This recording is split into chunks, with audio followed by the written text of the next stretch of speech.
En respuesta a largos años de la desgastante guerra de independencia, el Imperio Mexicano había surgido como un proyecto político que consolidaría las aspiraciones de las diferentes élites de la extinta Nueva España. No obstante, lejos de ser un ente sólido, la nueva nación comandada por Agustín de Iturbide era más bien un estado fallido. Y es que a pesar de haber logrado emanciparse de su antigua metrópoli, cada grupo de poder mantenía intereses diferentes, por no decir contrarios de lo que México debía hacer. Hecho que se reflejó en la carencia de cohesión social, legitimidad política y estabilidad del gobierno mexicano, sin mencionar la gran crisis económica, elementos que por sí solos condenaban la existencia del nuevo imperio. A pesar de la inestabilidad de su gobierno, Iturbide se mantuvo fiel a su proyecto, y con una fuerza política únicamente respaldada por el ejército trigarante, dispuso que debía anexar cuanto antes a los demás territorios al sureste que abarcaba la Nueva España, y que no habían sido acordados por los tratados de Córdoba como parte del imperio.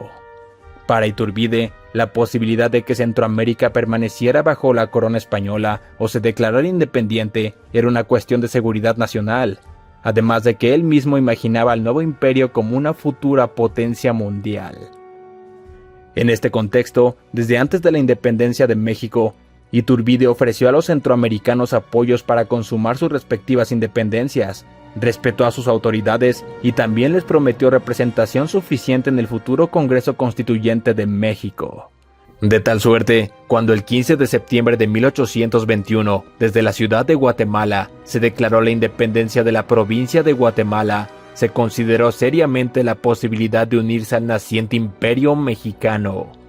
Pero a pesar de que las autoridades provinciales de Chiapas, Quetzaltenango, Honduras y Nicaragua ya se habían sumado directamente al Plan de Iguala, ciertos grupos republicanos, contrarios a la monarquía mexicana, lograron aplazar la decisión final.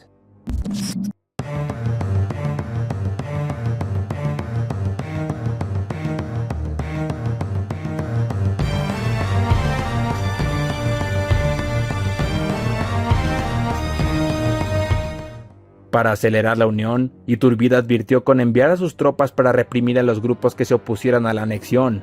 Frente a esta amenaza, los centroamericanos optaron por no debatir la cuestión en el Congreso, y en su lugar, efectuaron una consulta directa a los ayuntamientos en la que se invitaba abiertamente a votar por la unión con México.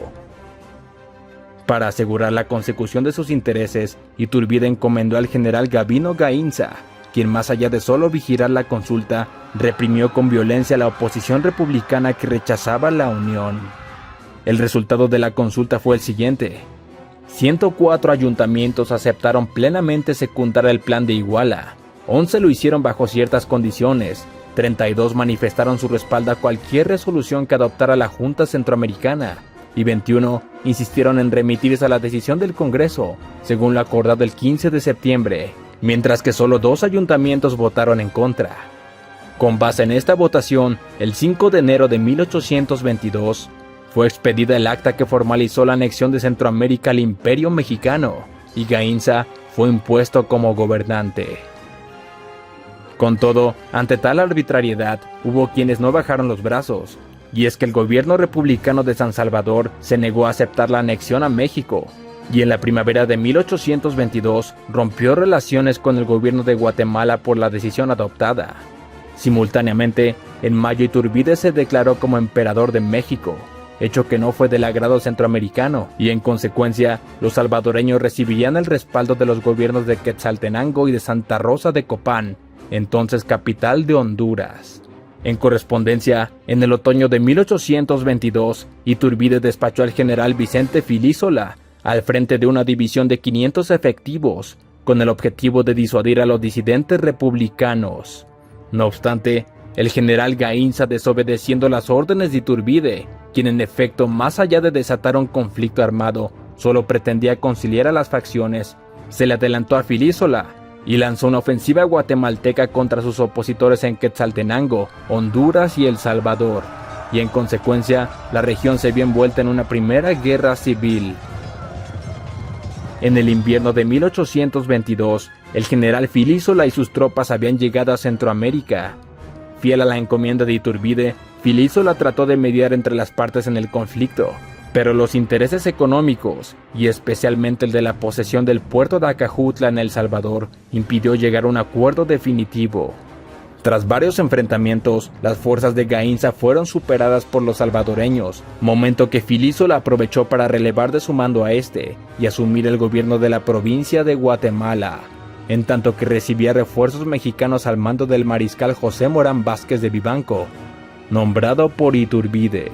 Con todo, en los meses siguientes, Filísola fue cooptado por la oligarquía centroamericana, y en especial guatemalteca, lo cual, a pesar de poner de su lado a ciertos grupos de poder, no impidió que la guerra civil continuase su curso, mermando a su vez la recaudación fiscal y reflejándose en penurias económicas. Sin mencionar que el imperio tampoco tenía la capacidad ni los recursos para acudir en su ayuda. En este contexto, eventualmente Filísola se vio obligado a firmar un armisticio con los republicanos salvadoreños, quienes en realidad solo buscaban ganar tiempo mientras el imperio mexicano se derrumbaba, otorgando una pequeña pausa al conflicto. No obstante, en diciembre de 1822, con el apoyo de la oligarquía guatemalteca, Filísola rompió el armisticio y ordenó una nueva y sangrienta represión contra los salvadoreños. Las tropas imperialistas avanzaron con dificultad en territorio salvadoreño hasta poner San Salvador bajo sitio, el cual duraría 2 meses, y tras varios enfrentamientos, el 9 de febrero de 1823, Filísola ocupó la ciudad e hizo jurar a los ediles su lealtad a México y a su emperador. Sin embargo, a estas alturas, Iturbide estaba políticamente derrotado, abdicando en marzo del mismo año y preparando su exilio a Europa. Así, a pesar de la forzada anexión, la unión de Centroamérica con México había sido un evidente fracaso, por lo que fue el mismo Filísola quien convocó a las provincias centroamericanas a establecer sus propios congresos. Sin dejar de lado que para entonces otros movimientos secesionistas habían terminado por socavar aún más al imperio, tal y como la Guerra Civil Costarricense. Entretanto, en el Congreso Constituyente de México se condenó a Filísola por faltar a la resolución del 10 de julio de 1822, que prohibía tomar las armas en contra de alguna de las provincias del imperio. Y además, se exhortó al gobierno imperial a otorgar la independencia a Centroamérica. Finalmente, el Congreso acordó que fuesen las propias provincias centroamericanas las que decidieran libremente su incorporación a México. Hacia el 24 de junio de 1823, en medio de un ambiente de repudio general contra los mexicanos, Filísola estableció el Congreso en la ciudad de Guatemala. Días más tarde, los diputados condenaron la anexión y decidieron separarse de México, teniendo en cuenta que si bien no de manera unánime, Chiapas decidió permanecer en México, y en consecuencia la parte del Soconusco fue dividida con Centroamérica. De tal suerte, el 1 de julio siguiente fue proclamada la independencia de las Provincias Unidas del Centro de América. 4 días más tarde, Filísola solicitó su relevo en el gobierno, y finalmente, el día 16 de julio, el Congreso Centroamericano, ahora transformado en Asamblea Nacional Constituyente, ordenó la salida de las tropas mexicanas de su territorio, en tanto que el general Filísola marchó a pacificar Chiapas y evitar su respectiva separación de México. Las provincias del centro de América resultaron ser un ente tan endeble y fallido como el primer imperio mexicano, siendo también la inestabilidad política el sinónimo de su historia en las décadas a venir. Si valoras mi trabajo, no dudes en suscribirte y compartir el canal con todos tus contactos. Me ayudarás mucho a hacer crecer esta fructífera comunidad. Hasta la próxima.